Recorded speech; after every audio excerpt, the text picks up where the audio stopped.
After talking about all the people I watch on YouTube yesterday, I kind of got to thinking about the couple of times I did mention that I watch anime and manga related shows, and the manga is actually more like comic books, I suppose, but the anime shows. It kind of got me thinking, what anime do I like to watch, or what have I watched, or whatever. Well, I think that's a pretty good idea to talk about today. So, I'll get into some of the obvious ones. I came up with a concept for having a full course menu of my own from reading and watching Toriko. So that was always a good one. And the good thing is, a lot of these shows can be dubbed in English by Funimation or Viz Media, so you got that going for you. One Piece, that show and that series is going to end probably by the time I turn probably 35. That's going to be fun, right? I did watch Naruto here and there. I mean, I did like it a lot when it first came out, but as time went on, and obviously there was more and more, filler, that sort of began to annoy me, so I only tried watching when there wasn't any filler, and wow, was that a lot of it. Seriously, I think there's more episodes of filler than there are the actual story. But when they did do the actual story, they kept true to it, which I guess that's all we can ask for. Let's see. I guess I could talk about what I'd watched when I was younger. I watched stuff like the original Sailor Moon. I watched stuff like, Digimon. I watched the original Beyblade with Tyson and the Blade Breakers. That was actually pretty solid. Yu-Gi-Oh!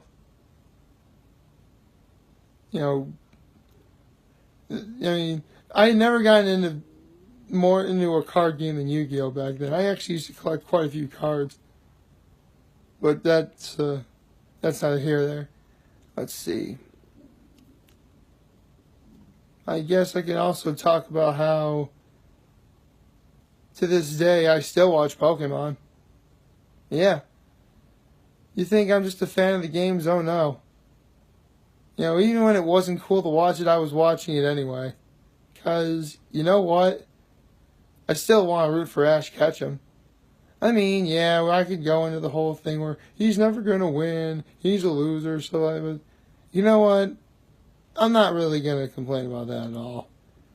Because, in a day and age where we live in a world of anti-heroes, where protagonists with questionable morals are liked and celebrated, Ash Ketchum's one of those characters where, you know what, he is a straight up white hat, or in his case, red hat, wearing good guy.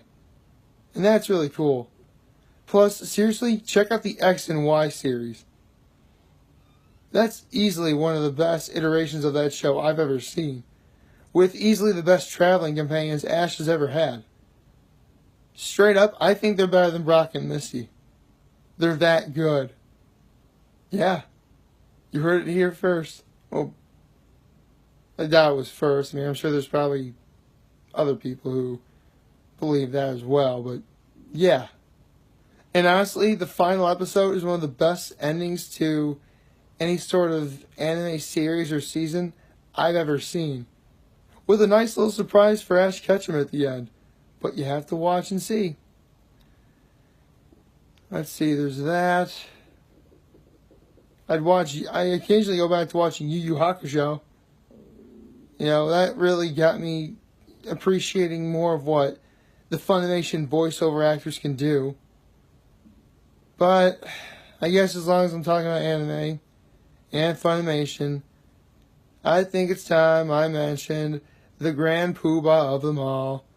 Yes, I speak, of course, of Dragon Ball, and Dragon Ball Z, and Dragon Ball GT, and now Dragon Ball Super. Regardless of what iteration it is, I love it. wholeheartedly. I do. I can't really say much. If you want me to go into further detail, then, go ahead and keep watching. But if that's all you wanted to hear, you can stop the video here. I mean, I love Dragon Ball as a whole. But particularly around the Android and Cell sagas and Z, it does have its share of problems. And I think I will talk about what the problem I have with it is. I mean, yeah, the whole time travel thing presents a whole slew of problems. I'm not going to worry about that at all. Because time travel is complicated and frustrating. A lot more than probably it needs to be. And if you're going to do that sort of thing, you got to be very careful as to how you do it. But taking that aside, the main problems I have with is you have someone who comes from the future telling you that there are two beings who are coming that are going to take over the world. And not once do you describe what they look like.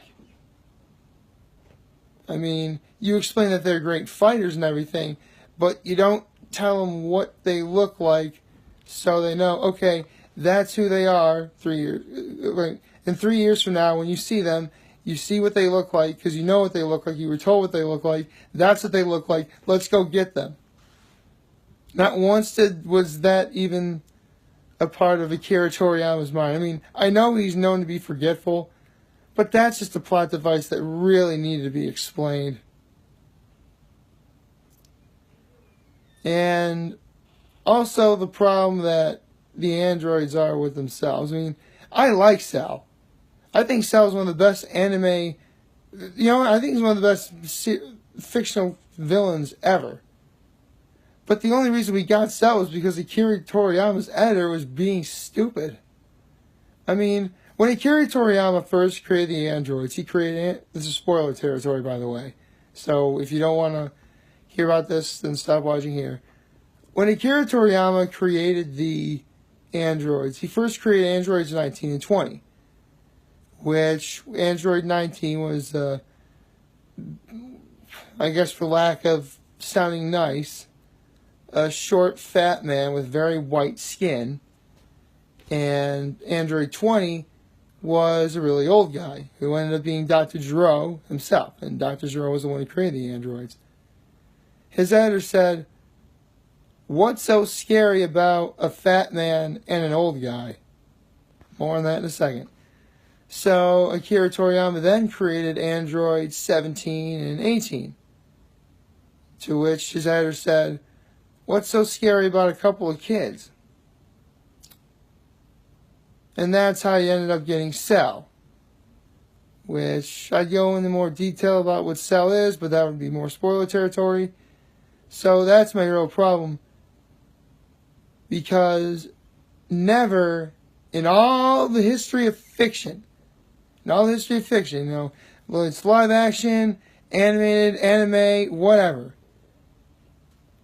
never has a villain been portrayed as scary if they are a fat man, an old guy, or children. Ever.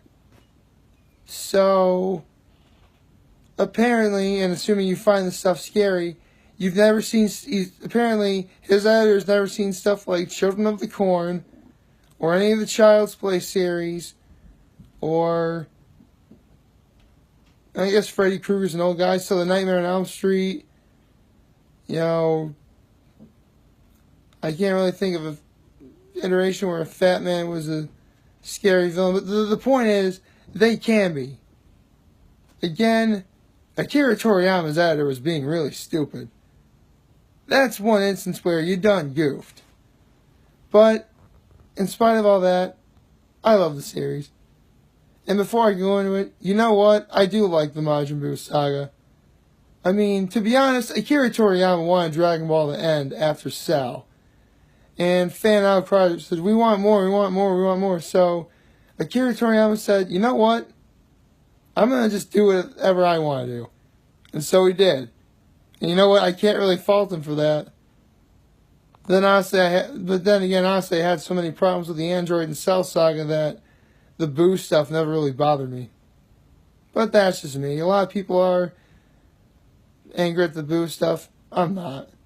But you're more than welcome to be angry at that. In fact, you're more than welcome to be angry at me for liking the Boo saga if you want. Or liking GT. Because you know, I do like GT. I mean, when it came out at the time, yeah, I could see what the problems are with it now. But you know what? It did continue the story.